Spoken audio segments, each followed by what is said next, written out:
Hello there, and welcome to Daniel's Infinite Playlist. And today we're going to review the excellent new album from Charli XCX, which is called Charli. And for those of you who don't know who Charli XCX is, well, I've already reviewed her once, so probably you all know who she is. But right now, I mean, she is a superstar after all. But it goes to show that she's one of our most critically acclaimed pop artists right now because she constantly pushes pop music to new boundaries.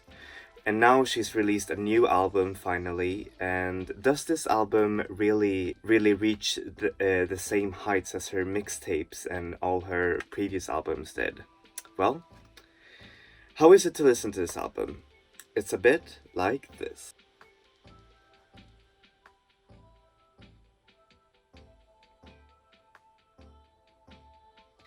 Alright, I'm going to show you the CD unboxing now, and here it is. The album cover is absolutely stunning. It shows Charli XCX in her most vulnerable but also her strongest form as a pop goddess. And also it comes with a tagline that says, "The best album you'll ever buy," and well, I can't say I disagree with that statement. Anyways, here's the inside. It's very simple. There you see the logos and also the CD. It's all gray. And then the album, I would say the album booklet. It's also very simple. It has the album credits, none of the lyrics actually, and then a huge, very heartfelt thank you note from the artist herself. It's actually very nice, where she actually thanks everyone who's been around her life and also working with A.G. Cook, which is one of the album's main producers, and also this big heartfelt, dedication to Billy Clayton, which was an artist that passed away due to cancer, I think, last year, and it's very sad. Anyways, so yeah, back to the actual review. How is this album musically? Well, musically, this album is kind of hard to pin down. I mean, I'd say it's pop music, but it's very experimental. It uses like these techno pop sounds that were first explored on her mixtapes, Angel, Number One Angel, Pop 2, and also her EP, her Vroom Vroom EP.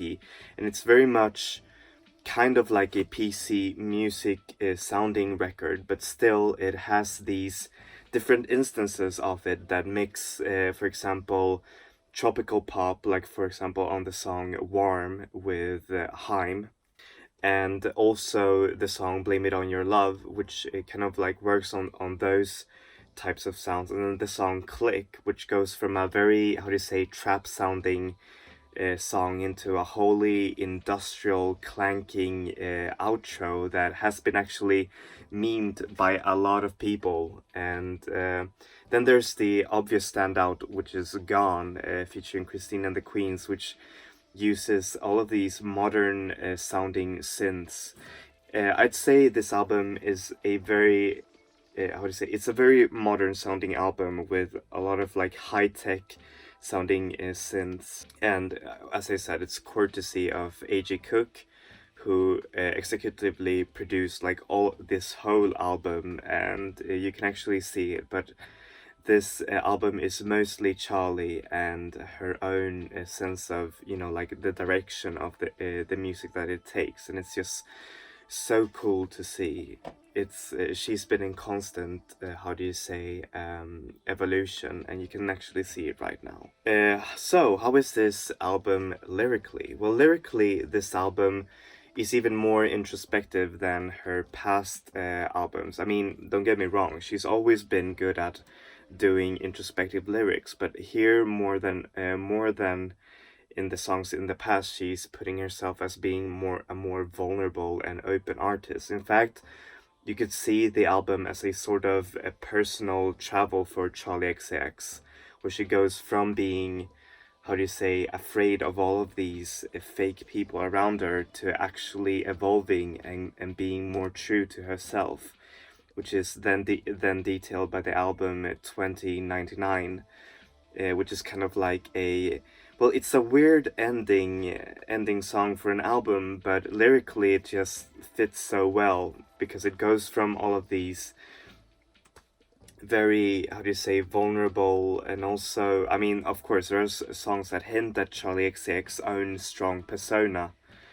but they're even more so, how do you say, busy with detailing just the little intricacies that make our own private lives. Like, why do we even party with all of these people if we don't feel anything with them, as also detailed in the song Gone, or like even more so in the song February 2017, which actually tries to make amends with a past lover that Charli XCX had. So yeah, what do I give this album? Well, it's an 8 out of 10.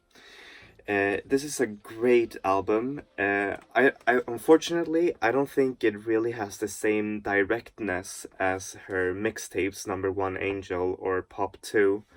But then again, it's an album that grows with each listen. It's not an album that you can listen to once and then you'll feel like, yeah, okay, now I basically know what this album is about. It's an album that actually craves a lot from the listener as well, which is also a sign of very good pop music, that it wants you, I mean, it drags you into this very modern and high-tech world that is at the same time very personal and vulnerable. And I think that, I mean, a lot of people have actually complained that Blame It On Your Love and the single 1999, that they stand out like sore thumbs. And in a way, they actually do, because when you shift from like the song Cross You Out featuring Skyfaria, which is a great song, to 1999, it's just like the whole musical like sound, like the whole sound just shifts into a very very pop sounding, very, how do you say, mainstream production, which in itself it's okay. I mean, I think it fits, but at the same time it's kind of jarring just how it changes, you know, like from this album. And you can actually see that A.G. Cook wasn't, how do you say, in the song. But I mean, I think that's okay. I think it was awesome that she included those singles because they're very good. So I'm not really complaining there. Anyways, thank you so much for watching this review. As always, I'm going to put the artist links down below. Charli XCX is available everywhere, streaming, Spotify. There's a vinyl and CD version if you want to buy that. And yeah, if this is your first video with me, then please, then thank you so much for watching. As always, I'm going to put the, as always, I'm going to put a review new albums every Wednesdays and classic albums every Saturdays. So yeah, if you like this, then please give a like and subscribe. I'd really appreciate it. And as always, yeah, thank you. Sorry, thank you so much. That's it for me. Enjoy music, enjoy life, people. Vi ses. Hej då!